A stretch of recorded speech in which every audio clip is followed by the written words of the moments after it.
Hello guys, welcome back to my channel. Today in this video I will show you how to fix please contact iTunes support to complete this transaction iPhone. Visit the Apple Support website to see if there are any now issues with iTunes. Now let's start the video.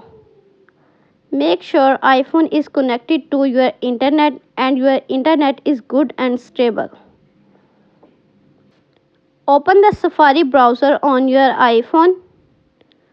Type spot.apple.com in the search bar.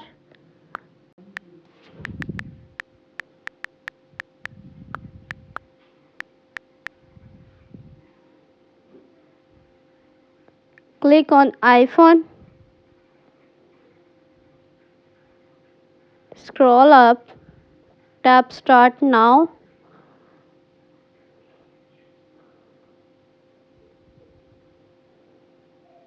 Scroll up. Tap on More option.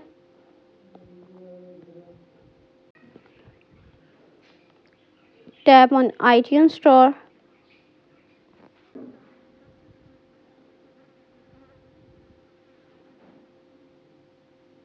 Tap on Continue. Scroll up. Tap on Call Us. Now call them and tell him your problem. 24 hours later your problem will be fixed. Thanks for watching this video.